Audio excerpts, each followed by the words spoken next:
శ్రీమాత్ర నమః. భగవద్బంధువులు కూడా నమస్తమాంజలి. గురుదేవుల పాదపద్మాలకు శిరసాష్టాంగ నమస్కారాలు. ఈరోజు చెప్పబోయే విషయం ఏమిటంటే కనుక వరలక్ష్మి వ్రతం ఏ విధంగా ఆచరించాలి, వ్రతానికి కావాల్సిన సామాగ్రి ఏంటో చెప్పుతూ ఉన్నాను. ప్రాతకాలం నిద్ర లేవండి, గృహమంతా నీటిగా శుభ్రపరచుకొని గుమ్మానికి నీటిగా అలంకరించుకోండి. పాలు పోసి గడపని కడగండి. కొద్దిగా నీట్గా పసుపు రాసి నిండుగా ముగ్గులు వేయండి. నిండుగా ముగ్గులు వేసిన తర్వాత పువ్వులు పెట్టి నీట్గా గుమ్మానికి మామిడి తోరణాలు బంతి పూలతోని కానీ చామంతితో అలంకరించుకోండి. ద్వారం దగ్గరనే లక్ష్మీదేవి ఉంటుంది. ద్వారలక్ష్మి పూజ ఖచ్చితంగా చేయాలి. అగరబత్తులు వెలిగించి దీపారాధన చేయండి. గుమ్మానికి చేసిన తర్వాత పూజకు కావలసిన నివేదించవలసిన నైవేద్యాలు మొత్తం రెడీ చేసుకోండి. తర్వాత ఒక ప్రదేశం నందు గోమయముతో అల్లకండి. గోమతులకి దానిపైన పంచవర్ణ ముగ్గులు పెట్టండి. తెల్లపెండితో ముగ్గు వేసి పసుపు కుంకుమతో అలంకరించుకొని నీట్గా ఒక వస్త్రాన్ని పరవండి. తెల్ల టవల్ తీసుకొని పరిచిన తర్వాత కొద్దిగా బియ్యాన్ని పోసి కలశం పెట్టుకోండి.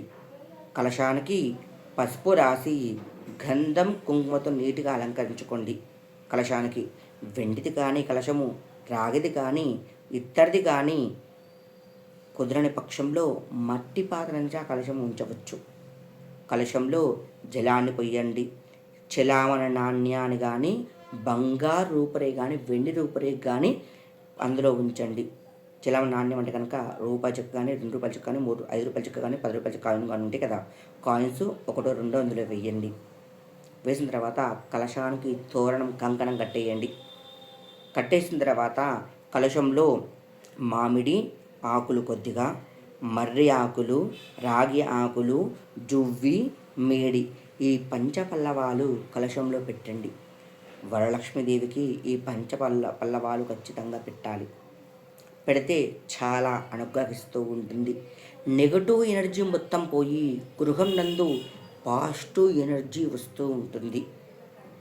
అందులో కొద్దిగా పసుపు, కుంకుమ, అక్షంతలు, జవ్వాదు, సుగంధ ద్రవ్యాలు, జాజికాయ, జాపత్రి, ఇలాచి, పచ్చకర్పూరము, వట్టివేళ్ళు వేసి తమలపాకులతో కానీ మామిడాకులతో నీట్గా లోపల పెట్టేసుకొని పీచు తీయని కొబ్బరికాయ పెట్టి అమ్మవారు రూపు పెట్టండి. లేని పక్షంలో ఒక జాకెట్ ముక్కని నీట్గా మలుచుకొని కలశం లెక్క పెట్టేయండి. కలశం ఏర్పాటు తర్వాత కలశం ముందు ఒక జాకెట్ ముక్క పెట్టేసి ఒక కొబ్బరి గిన్నె కానీ పెట్టేసి అందులో తమలపాకులు పెట్టి గౌరీదేవిని చెయ్యండి. గణపతి గౌరీ అని చెప్పి చేసి పెట్టండి. వస్త్రం దూత్ ఉంటుంది కదా, వస్త్రము కుదరని పక్షంలో దూత్ తీసుకొని లేకపోతే ఒత్తులు తీసుకొని ఇట్లా అనేసి కొద్దిగా పసుపు కుంకుమతో బొట్లు పెట్టేసేయడంకో ఇలా అంటే వస్త్రం అయిపోతుంది. గణపతికి వెయ్యండి. కలశానికి కూడా వెయ్యండి. నీట్గా గన్నేరు పువ్వులు కానీ, మందార పువ్వులు కానీ, ఎరుపు పువ్వులు అమ్మవారి ప్రీతికరమైంది. ఎరుపు పువ్వులతో నీట్గా అలంకరించుకోండి. గణపతికి గౌరికి దీపారాధన చేయండి. అమ్మవారికి మాత్రము అవకాశం ఉంటే కనుక బియ్యం పిండిలో కొద్దిగా బెల్లాన్ని వేసి కొద్దిగా పాలు పోసి ప్రమిదలాగా చేసి అందులో ఆవు నెయ్యి పెట్టి దీపం పెట్టండి. దీపం పెట్టేసి అవకాశం బట్టి పూజ చేయండి. పంతులు గారు వచ్చారనుకో అతను చేయిస్తాడు, లేకపోతే మీ అవకాశం బట్టి పూజ చేయించండి. ఒక్క దీపం అయినా సరే ఆవు నెయ్యితో పెట్టండి. మిగిలిన దీపాలు మీరు ఎన్ని పెట్టుకుంటుంది నువ్వులతో కూడా పెట్టుకోవచ్చు. కొబ్బరి నూనెతో పెట్టవచ్చు, ఆముదం నూనెతో పెట్టచ్చు. అవకాశం బట్టి నూనెతో దీపారాధన చెయ్యండి. అమ్మవారికి తాంబూలము, చీర, గాజులు, చీర కుదిరిన పక్షంలో 2 బ్లౌజ్ పీస్లు పెట్టి అందులో 1 డజన్ గాజులు, ఎరుపు కానీ గ్రీన్ కలర్ కానీ గాజులు పెట్టేసి అమ్మవారి దగ్గర 2 తమలపాకులు పెట్టేసి అందులో 2 ఒక్కలు, ఖర్జూర పండు, చిల్లర డబ్బులు ఎంతో కొద్దిగా దక్షిణ అమ్మవారికి పెట్టండి. పెట్టేసి అందులో అరటి పండ్లు కానీ మీరు ఎవరైతే తాంబూలం ఇద్దామనుకుంటారో పండ్లు తెచ్చుకున్నారు అవి 2 పండ్లు పెట్టండి. 2 పండ్లు పెట్టి కొద్దిగా శనగలు పోసి పెట్టండి. కుడుములు ఆనవాయితీ ఉంటే కనుక ఆనవాయితీ ఉన్నా లేకున్నా కుడుములు చేస్తే కనుక కుడుములు చేయనొచ్చు బూరెలైనా సరే 16 బూరెలు అమ్మవారికి పెట్టండి. తర్వాత తోరణం ఎలా రెడీ చేసుకోవాలంటే కనుక 9 ముళ్ళు పడాలి తోరణానికి. 9 పువ్వులు పెట్టుకోవచ్చు. 9 పువ్వులు కుదరకున్నా కూడా ఒక పుష్పాన్ని మధ్యలో పెట్టుకొని ముడివేసి మిగిలిన ఇటు 4 ఇటు 4 తమలపాకులు పెట్టేసి ముళ్ళు వేసుకొని 9 ముళ్ళు వేయండి. ఓం పరమగంధిం పూజయామి, ద్వితీయగంధిం పూజయామి, తృతీయగంధిం పూజయామి అని చెప్పేసి అక్షంతలు, పసుపు, కుంకుమ ఒక్కొక్క ముడి దగ్గర వేసుకుంటా కొద్దిగా అక్షంతలు వేసి ఒక పుష్పాన్ని పెట్టి మంచిగా నమస్కారం చేసుకొని తోరణాన్ని కుడి చేతికి భర్తతో కట్టించుకోండి. భర్తతో కట్టించుకున్న తర్వాత అమ్మవారి కాసు తెచ్చుకుంటారనుకో పంచామృతాలతో కడగండి.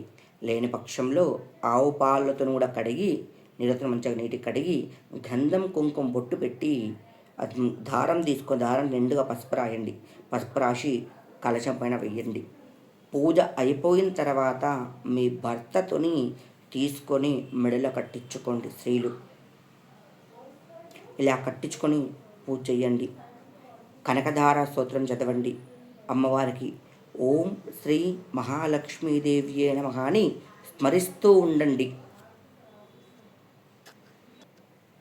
భక్తిభావకంగా ఆ అమ్మవారిని అర్చించుకోండి.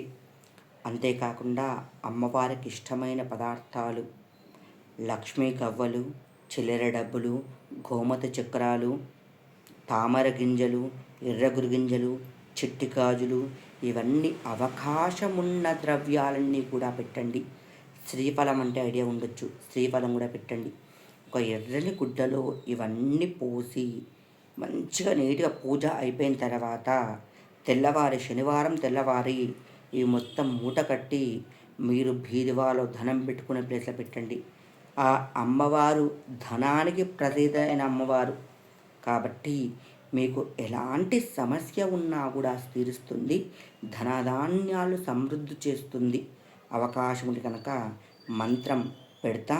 ఆ మంత్రాన్ని ప్రతి ఒక్కరు కూడా 108 పరిహారాలు చదవండి. చదవండి. ఆ జగదీశ్వరి యొక్క కృపకు పాత్రలు కాండి. గృహం నిర్మాణం మంచిగా జరగాలి. గృహం నిర్మించే వాళ్ళు ఉంటే, కొనేవాళ్ళు ఉంటే కనుక మనదీప వర్ణన 9 సార్లు చదవండి. అందువల్ల ఆ జగదీశ్వరి యొక్క కృపా కటాక్షాలపై మీపై విరజిల్లుతూ సంతాన ఇబ్బంది ఉన్నా, ధనానికి ఇబ్బంది ఉన్నా, ధాన్యానికి ఇబ్బంది ఉన్నా, పుత్రపౌత్రాదికి ఇబ్బంది ఉన్నా కూడా, మీ భర్తకి జాబ్ పర్పస్లో ఇబ్బంది ఉన్నా కూడా ఈ వరలక్ష్మి వ్రతం ఈరోజు ఆచరించండి. ఏకాదశి శుక్రవారం రావడం చాలా చాలా పవిత్రమైంది కనుక ప్రతి ఒక్కరు కూడా ఈ వరలక్ష్మి వ్రతాన్ని ఆచరిస్తారని మనసా వాచ కర్మణ ధ్యానిస్తూ ఉన్నాను. కావున ప్రతి ఒక్కరు కూడా సుఖంగా సౌఖ్యంగా ఉండాలని మనసారా కోరుకుంటూ ఉన్నాను. ఆ జగదీశ్వరి దుర్గాదేవి కృప మీ అందరిపై ఉండాలని మనసా వాచ కర్మణ ధ్యానిస్తూ ఉన్నాను. శ్రీమాత్రే నమః. నా ఛానల్ వచ్చితే కనుక లైక్ కొట్టండి, షేర్ చేయండి, సబ్స్క్రైబ్ చేయండి. మీకు ఎలాంటి సమస్య ఉందనుకో నాకు కామెంట్ రూపంగా పెట్టండి. ఆ సమస్యకి పరిష్కారంగా ప్రతి ఒక్కరు కూడా చెప్పుతూ ఉంటాను. శ్రీమాత్రే నమః.